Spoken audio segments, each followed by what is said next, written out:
Hello everyone and welcome back to TowerGate. It is TowerGate Day 330, February the 2nd, 2018. Fun Friday. And something tells me this Friday is going to be more fun than most. Because as I'm speaking with you now, I'm recording this video at about 11:30 p.m. Eastern Standard Time on Thursday evening. So by the time you're watching this video on Friday, hopefully the memo will have been released. It appears that it's already been approved by Trump and it will be sent back over to the Senate Intelligence Committee tomorrow morning, and it will have been cleared for release, and we expect that it will then be released. So probably this video should upload should be uploaded by 7-8 o'clock Friday morning Eastern Standard Time, and by which time hopefully we'll be pretty close to having the memo released. So anyway, that's where we are. We now have an aggregate of polls on Trump's speech, his State of the Union speech, and it looks like he's got about 75% positive approval on his speech. That is devastating. Devastating for the Dems. Because what that tells you is if we are to believe what we've been told, that Trump is only in the 30s and his approval rating 35, 36, 37%, then that means 75% of people like the speech. That tells you that we assume all the 37% of people who like him liked it, but that tells us that at least another 35 or so percent of people liked it as well who don't like him. That's bad when the folks who don't like him like the speech. And if you're a Democrat, you hate to see that number, 75%. On an aggregate of polls showing positive approval for Trump's speech. That is a very high number, and it's devastating if you're a Democrat. Thank God I'm not a Democrat. Well, I want to comment, first of all, on the comments on the previous video where I asked people to just tell me what they thought about the speech. And overall, in fact, I don't think there was a single comment that felt negatively about the speech. Everyone seemed to really like the speech. A lot of 10s, 9s, 9.5 is where I was. I think Yak Master also is a 9.5. But a lot of people loved the speech. Some gave it a number rating. Some just, said what they thought about the speech. But overall, in the comments section, it's a lot of people liked the speech a lot. So that is all very good. But there was a couple of comments about the trickiest part of the speech, which I talked about, the immigration issue, which is a very tough issue, and I gave my thoughts on that. But there was a couple other commenters I want to mention here that made some really excellent points that I did not make, which I wish I would have made. And the first comment that I thought was really good is that it was, and you have to read the whole comment. I'm just taking just a bit and a piece of each of these three comments, not the entire comment. And I hope I explained correctly what they were talking about. But there was a comment made by Kirby where he essentially said that Trump will convert many Democrats to become Republicans because he delivered on DACA and stole the Democratic platform. And I don't know if Kirby knows it or not, but there's been quite a few stories have popped up since Trump made the speech where there are now a lot of dreamers who are now putting pressure on Democrats because Democrats say that they're not going to support Trump's idea that he came out for in the speech to make the 1.8 million people legal, the dreamers. And they're upset with the Democrats that the Democrats won't buy into the deal. So apparently these are dreamers who like the deal. They're people who say, yeah, go ahead and build the wall, stop chain migration, stop all this stuff, but yeah, make us legal. That sounds good to us. Sign the deal.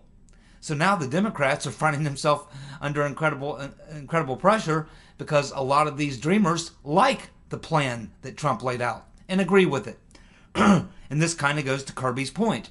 Whereas a lot of these dreamers, if Trump signs that legislation and it was the Democrats who fought it and really didn't want to go along with it, it could very easily mean that these 1.8 million people who, if they get their pathway to citizenship, that they would be maybe more supportive of Trump and maybe possibly become Republicans and vote Republican instead of Democrat. Now, wouldn't that be a flip? It'd be one thing if Trump could get the deal done. It would be another if he could get the deal done and convert 1.8 million people who were thought to be, sure Democrat votes to become Republican votes. So it's a very good point that Kirby made there, and so I want to give him a thumbs up on that one. We also had Mr. Chopa, who made a comment that he made in a previous video when we were having this discussion, and the comment worked great then and it worked again this time. And so if you haven't had a chance to read Mr. Chopa's comment, it's a little more involved than most, but if you think it through, what he's saying, it's also a it's more of a political strategy with it's a political strategy on the long game. And essentially, if I can get this correct without messing it up, essentially what I think Mr. Chopa was saying was hold off on DACA until after the midterms and sign only temporary bills to extend what we have now until after the midterms. And once you get past that, then Trump could possibly sign a bill that does not grant full amnesty. And I think that that is a very good strategy if you can play the long game on that. That would require some thought to think through the political consequences, and it would also, you got to wonder if that's something that they've probably considered, the Trump team has considered, because, it is a sound strategy. It's I don't see it as being a risky strategy because you have nothing to lose. Even if you don't get what you want, you end up right back in the same place. You can always do the deal that you're talking about now. I think the only issue is that Trump wants the wall before 2018, and I think he believes the only way he gets the wall is to compromise on the Dreamers. So I think that that's probably where he's coming from, but I do think it's an excellent point that I haven't heard anybody else raise, but other than Mr. Chopa when he raised it once before. And once before when he raised it, I thought that's a very good comment. It's something I've not heard anybody else say, even all the political experts. But if you're one of the hardcore people out there who really have a problem with giving these people a path to legal citizenship, if you would be in that group, this would be the strategy you would use. This is an excellent strategy, and he goes into more detail. So if you haven't read Mr. Chopa's comment from video 329, you may want to take a look at that. It's a very, very well thought out idea, and it's solid if you are in that group of people who really don't want to see the DACA people get amnesty, I guess, is the way most people would describe that. So, very good comment again by Mr. Chopa the second time he's posted that. And you can post it again if you like, Mr. Chopa. Every time we have this debate, you should post that. Because it's fantastic. And it's very original, very unique. I haven't heard anybody else come up with a strategy like that. So if you created that and thought of that yourself, Mr. Chopa, you are the wise man that most of us believe you are, as proven by your previous comments over these many months. Then we had a comment from C12451, which I thought was also an excellent comment. And his comment is basically saying that only a small percentage of the 1.8 million people actually will meet the standards. Now that is another brilliant comment, because when you think about it, and I think he alludes to the fact that Trump is a genius. Trump is talking about the 1.8 million people, but they must meet a certain standard. Maybe Trump in his mind's thinking, yeah, well, there's 1.8 million, but I bet you less than half, maybe only 10%, will actually meet the criteria. So you lay out the criteria, you get it out there, only to find that once you actually start putting it to the test, that only 10% of the people actually meet the criteria. Now that, that is quite genius. Thank you so much, C12451, for throwing that little gem into the mix. Again, none of these three had really crossed my mind as I was doing the video last night. I was just kind of going off the cuff. But these are three really excellent comments, and I appreciate all three of you for posting up on those. Very well done, all three of you. Well, I told you that the attacks on Nunes would be very, very over the top and would be all over the place, and it's going to get really bad. Well, they did not even have to wait for the memo to be released.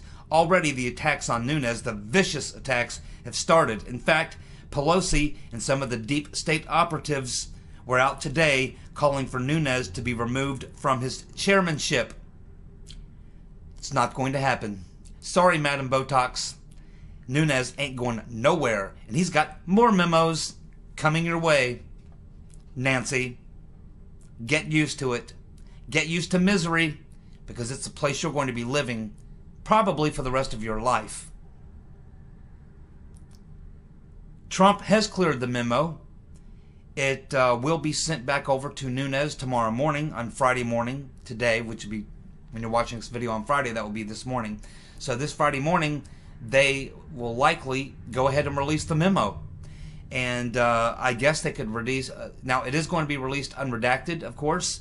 I understand there was a few changes made, and I guess Nunes could release either version, but we assume he'll release the version that had some minor changes made to it. Obviously, he's still okay with it. So I would say that by the time you're watching this video tomorrow, the memo will have come out. Comey made another one of his crazy tweets, of course, as he realizes that the walls are closing in on him. And he tweeted out that basically calling, I guess, those of us who want this memo release, calling Nunes and his team who put it together, and those of us on this side of the issue referred to us as weasels and liars. Well, I think we know who the weasels and the liars are, Mr. Comey. Lawyer up. Hey, Mr. Bundy is suing the FBI. Get in line. I'm sure you all saw that video where the man was murdered by the FBI. Right there. He was presenting no threat, and they just shot him. But this goes much, much deeper in the Bundy situation. I know we don't talk about that much here on TowerGate, but I'm sure a lot of you do keep up with that or aware of the Bundy situation. But anyway, yes, Mr. Bundy is now suing the FBI, and like I say, he better get in line, because there will be many people suing personnel from the FBI, including many of the people we've been talking about. There will be many civil lawsuits, and maybe the first person in line to sue will be Trump.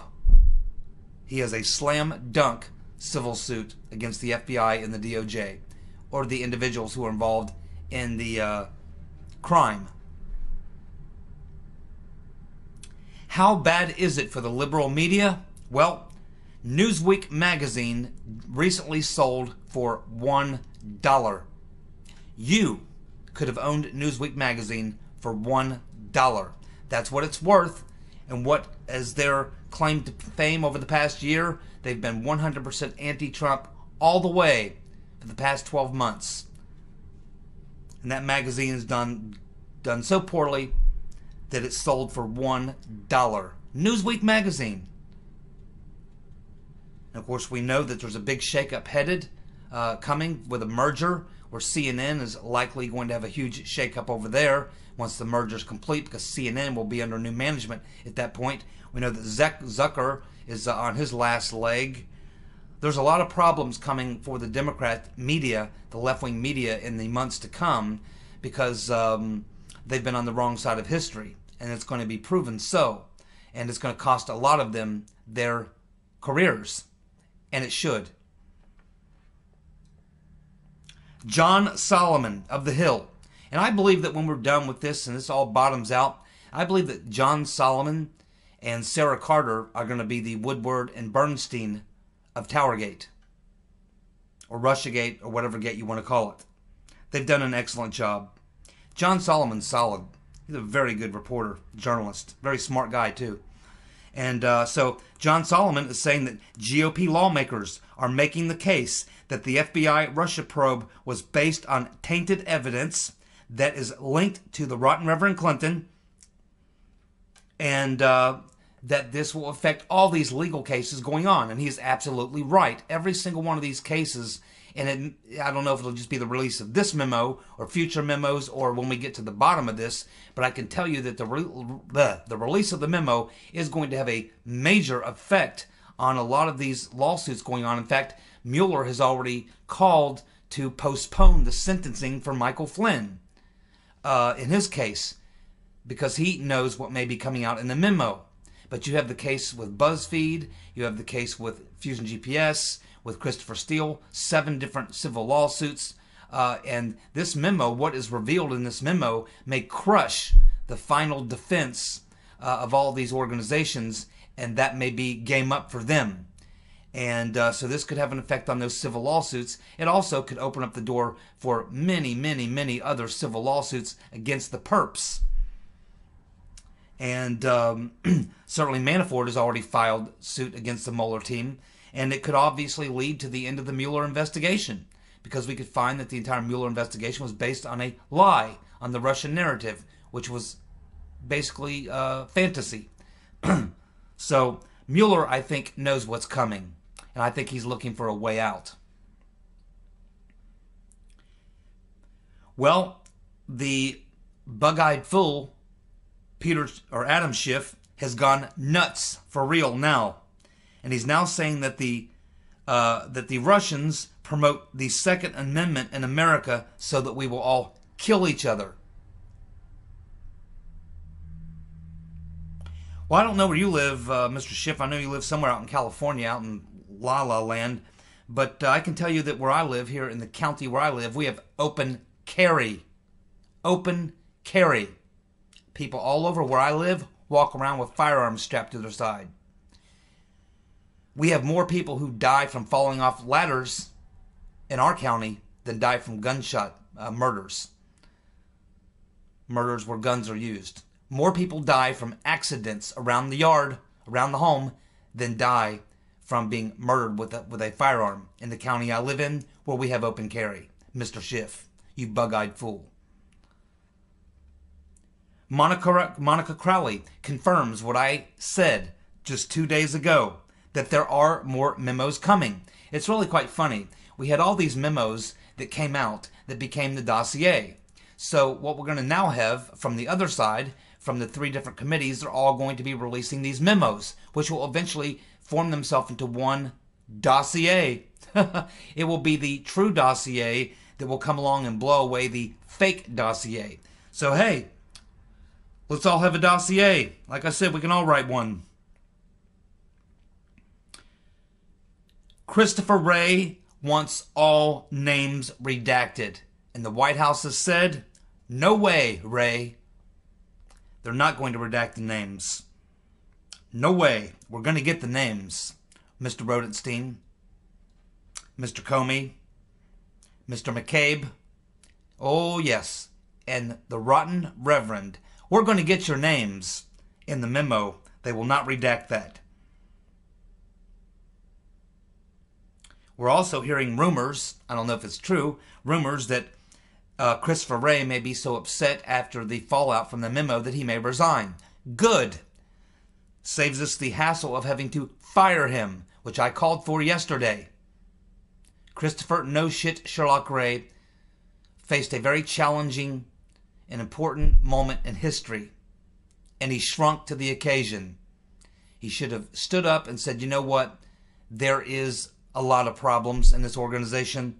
I'm going to clean it up. Give me some time, folks. I'm going to get rid of the bad apples and restore this agency back to one that is credible and can be honored and respected once again. He chose not to do that. He put on the black hat. He put on the black hat. So yes, Christopher No Shit Sherlock Wray, you don't like the memo being released? There's the door. Don't let it hit you in the ass on the way out.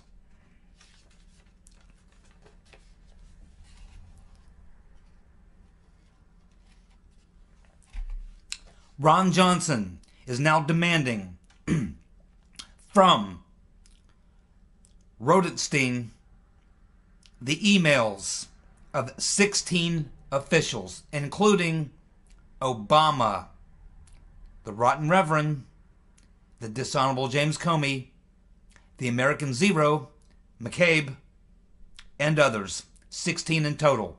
Ron Johnson wants the emails of all these people, and he wants them from Rod Rodenstein now.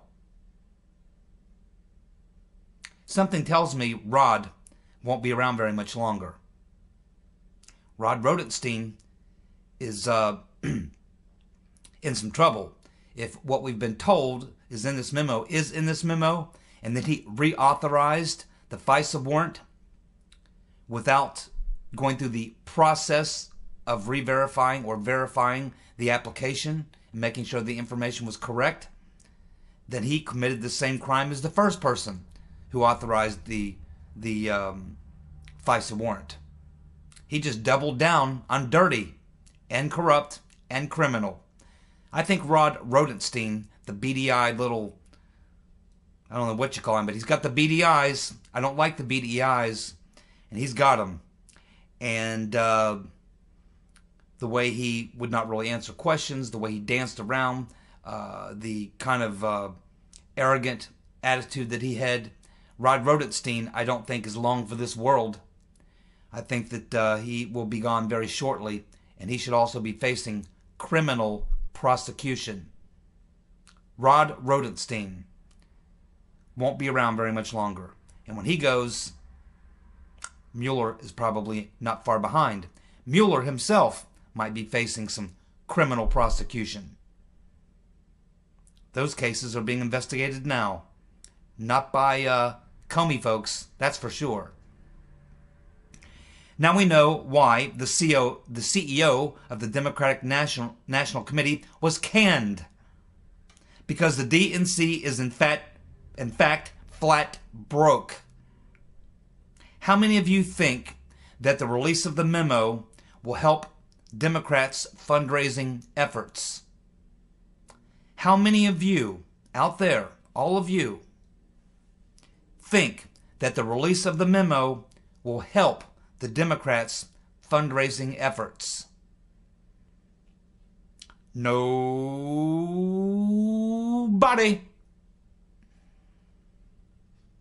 Nobody thinks that. See, the thing is, their situation works differently in the Democratic Party than it does in the Republican National Committee. The way it works with the Democrats is literally all the money gets funneled to the National Democratic Party and then gets kind of redistributed out throughout the 50 states and to the various state and local Democratic chapters. And they decide, you know, how much money they get each month or what have you. They make all their decisions from the top down. Well, they are under a obligation to send various amounts of monies to these Democratic state organizations all throughout the country. But over the past 2 months, they haven't been making any payments. So all these Democrat, state and county Democrat organizations are flat broke. They have no money, and the Democrat National Committee isn't sending any. And we're learning now why. Because they're flat broke. They can't raise money, and that's why they had to fire the CEO of the DNC. They ain't got no money. You can't win elections without money, especially if you're Democrats. Maybe they can see if the rotten reverend will fork over some of that $1.2 billion that she pocketed and some of the money that Obama stole on his way out the door, leaving the DNC flat broke. See, there you go, the rotten Reverend Clinton. She destroys everything she comes in contact with. She's like leprosy. She's like a cancer. She's like Schleprock from the Flintstones. Woozy, woozy, wow, wow. Peter Schiff, the bug-eyed fool, admits to speaking privately with Chris Wray, no shit Sherlock Wray, the FBI and with her director, and he had wanted the committee, the Senate Intelligence Committee, to allow no shit Sherlock Wray to address the committee about the release of the memo, but the committee said, nah, we're not really interested in having Christopher Wray come over and address us, considering the fact that it's he and his organization that are actually being investigated. We have James Clapper, the former DNI, who now unwittingly admits to Jake Crapper that the Clinton Steele dossier was used by the DOJ and the FBI to get the FISA 702 warrant. But what he goes one step farther. He unwittingly says that it was actually an extension to the existing FISA. Really? You want to tell us more about that, Jim? The existing FISA? Did anybody know about the existing FISA? I haven't heard about it. Have you? Maybe you can enlighten us, Jim. Maybe you can give us an unwitting explanation for what that's all about. But he essentially admitted that, yeah, the Clinton Steele dossier, and he referred to it as the Clinton Steele dossier, was used by the DOJ and the FBI to get the FISA 702 warrant. Told that to Jake Crapper.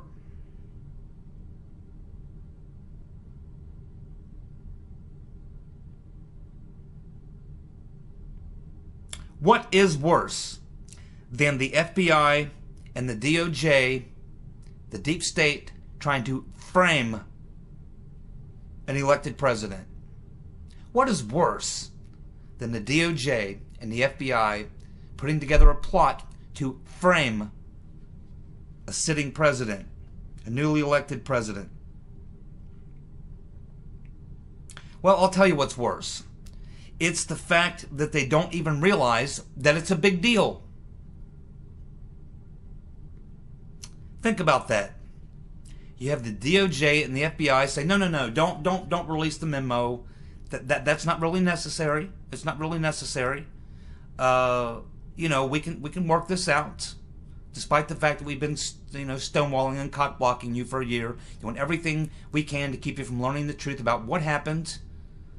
It's all good. Don't worry about it. We are going to make some changes. We're going to make some changes to the rules. We're going to have some oversight. We're going to put out some new regulations. We're going to review to see if there were any mistakes made and anything was overlooked, maybe some errors, lapses of judgment, and everything will be just fine. There's no need for all this fuss and releasing memos and targeting people and things and such. It's really not, anything people should be that concerned with. Actually, we have to take care of fighting terrorists and keeping the American people safe and defending America and defending freedom and blah, blah, blah, blah, blah. This is what we're giving. Here's what you have to understand about these people, such as Christopher No Shit Sherlock Ray, the dishonorable James Comey, Peter's Ben Brokenus, and all the rest. They live in a different culture. Now we know that Comey has a God complex. I diagnosed him 6 months ago with a God complex. And I laid out the reasons why. He meets all the criteria. He's a sociopath. And he has a God complex. The Rotten Reverend Clinton is also a sociopath. And we laid out the clinical diagnosis for that. Now, here's how these people think. Remember, we're talking about the FBI and the DOJ. And specifically, when you think about the FBI, never, ever, ever forget this. The FBI, in regards to the first World Trade Center bombing, recruited the Muslim terrorist, motivated and radicalized the Muslim terrorist, provided him with the ability to carry out the bombing. They actually provided him with the bomb to carry out the bombing, and then they let him blow up the building. And then they came and arrested him and took credit for making the bust, for catching the guy that blew up the World Trade Center the first time. They recruited him, they trained him, they funded him, they radicalized him, provided him with the bomb, and let him blow up the building. And then they arrested him and took credit for the arrest. That's the people we're talking about, friends. Never, ever, ever forget that. Never forget that. This is the culture that they live in. This is why they're sitting back going, what's the big deal? So we had a couple guys, try to do a little frame job on the president or whatever. I mean, it's just, it's just how things are. It's the FBI, and this is a world of intelligence and counterintelligence, and these things are far too complex for you folks to understand in the hinterlands. Just don't worry about it. Just sit back and, don't worry about it. Let us handle everything. We'll make sure everything's cool. And, that's how they think. So, you can assume that, Christopher Wray, no shit Sherlock Wray, comes into his office every morning, looks down at his desk, at his notepad to see what's on the agenda for the day, and he looks down and goes, well, let's see, what we got today? Let's see. Well, we got two false flag operations going on. That's good. We have we're overthrowing a government here. We're going to be doing some surveillance and unmasking of a couple 100 million people illegally. That's good. What else have we got? Oh, we have a deep state coup, a frame-up on the current president. Fantastic. That's all good. And I got to play golf at 2, and I'm having lunch with my mistress at 3. Good. Just another day at the office for Christopher, no shit, Sherlock Wray. That's how it goes. That is the culture at the FBI. That's the culture. So what should amaze us, and what is more alarming than the actual frame-up itself, is the fact that the FBI and the DOJ look at it as just like, what? What's the big deal? What's everybody getting so excited about? Just a little frame-up. We, assassinate people every day. We assassinate 10, 20, 30, 40, 50 people a day all over the country, all over the world. We overthrow governments. We read people's mail. We listen to their phone calls. We read their text. We, do all these other things. We assassinate. We do deep state coups. We do all these things. That's what we do. That's what we do, folks. That's who we is. That's what we got. That is what is truly alarming, is the fact that they're not even upset about it. They don't even know why it's a problem, because it's bred into their culture, and that's the culture we're about to change. Thank you so much for tuning in.